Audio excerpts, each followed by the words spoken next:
L'industrie musicale comporte beaucoup de compartiments. Donc, on a la musique tradie moderne. Voilà, traduit moderne. Donc, principalement, aujourd'hui, nous allons nous intéresser, dans notre rubrique Légende et héritage, nous allons nous intéresser à des monuments, à des légendes qui ont fait l'histoire, qui ont marqué l'histoire de cette musique-là, la musique tradie moderne, la musique traditionnelle baoulé. Hein? Les légendes baoulées. On connaît des personnes au niveau de ce style musical là qui ont marqué de façon positive cette musique là. Aujourd'hui, il y a des espaces carrément dédiés à ce style de musique. Il y a des espaces carrément dédiés à cette musique traditionnelle là. Franchement, il est temps de le mettre en exergue, il est temps de le connaître. Mercredi prochain, dans la même rubrique Légende et héritage, nous allons sélectionner une légende et faire la biographie complète. Croyez-moi, il y a beaucoup à apprendre.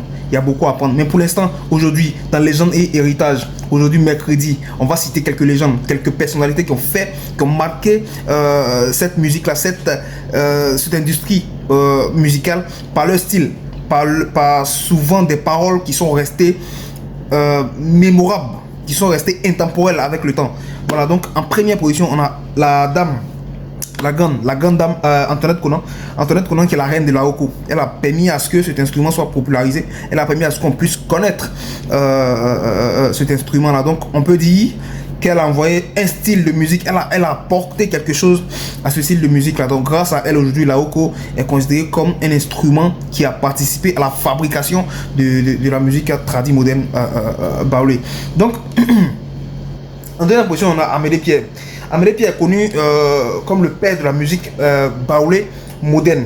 Donc, il fut l'un des pionniers à installer donc, ce style musical-là. Il fut l'un des pionniers à installer ce style musical au niveau de l'industrie, au niveau de cette industrie, bien évidemment. En troisième position, cette légende, on n'a pas connu en tant que vraiment un artiste tradit moderne de par son sens, de par sa définition.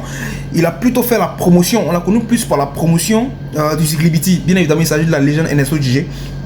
Mais il a influencé en quelque sorte la musique baoulé. Il a permis à des artistes, à certains artistes, de pouvoir, par son inspiration, entrer dans ce monde musical, entrer dans la musique baoulé à travers ses sonorités, à travers quelques tests. C'est très important de le souligner.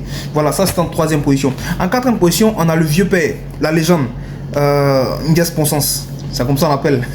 Ndiaye Ponsens, on le reconnaît tous. Hein. C'est quelqu'un qui a marqué par son empreinte indélébile sur la musique baoulé à travers ses chansons, à travers ses chansons qui alliaient humour et message satirique. Voilà, message satirique et humour. Donc on avait aussi des paroles qui sont restées dans le temps, des paroles qui sont restées comme une sonnette, des paroles qui sont restées comme des choses qu'on n'oublie pas. Souvenez-vous de cette question. Lorsqu'il chantait souvent, lorsqu'il pose un problème au niveau de sa chanson, il dit violente question. Comme quoi, pour interroger des personnes à pouvoir réfléchir, à faire travailler l'intellect. Franchement, c'est le doya. Il a fait, je crois, une ou deux fois le palais de la culture, mais c'est le doya de la musique baoulé.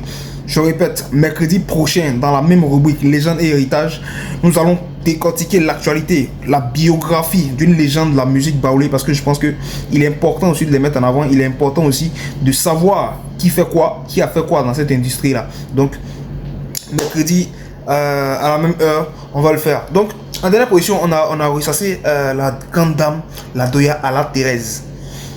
On a connu tous, enfin, la plupart des gens ont connu, elle est décédée là, en janvier 2023, là, je pense. La plupart des gens l'ont connue avec son mari, avec leur instrument qu'on appelait le tambourinaire. Voilà, donc avec l'instrument qu'on appelait le tambourinaire, elle était accompagnée toujours de son mari pour émerveiller la population, pour chanter pour la population, pour apporter un plus au niveau de cette industrie-là. Franchement, ce sont des légendes à respecter, ce sont des personnes qui ont fait les beaux jours de la musique baoulé. Ce sont les gens qui ont fait les beaux jours et qui continuent de faire les beaux jours. Donc je me dis qu'il faut apporter un peu de lumière, il faut apporter un peu d'éclaircie au niveau de ce côté-là. Donc la musique baoulé reste et restera toujours un élément important. Elle prendra toujours une place primordiale au niveau de la culture ivoirienne parce que elle a fait ressortir, elle a fait sortir des légendes, elle a fait sortir des pionniers au niveau de ce groupe, au niveau de ce style musical. Donc ici, comme on le dit, chaque mercredi, on respecte nos légendes, on célèbre nos légendes et on sait raconter l'histoire, hein. On sait donner de la vigueur à l'histoire de chaque légende afin que ces histoires-là puissent inspirer d'autres. Je le répète encore une fois, l'industrie musicale est une industrie comme toute autre. Voilà. Quiconque veut embrasser cette industrie en tant que manager, en tant que producteur, peu importe, doit s'armer de courage, doit s'armer de technicité, doit s'armer surtout d'organisation parce que c'est une vraie industrie. On reviendra plus tard avec d'autres rubriques sur les chiffres parce que c'est totalement un business. C'est totalement un business, donc il faut savoir honorer bien évidemment la voie qu'on a choisie. Les légendes sont respectées et c'est ce qu'on fait dans notre rubrique chaque mercredi dans Légendes et Héritage. Au revoir.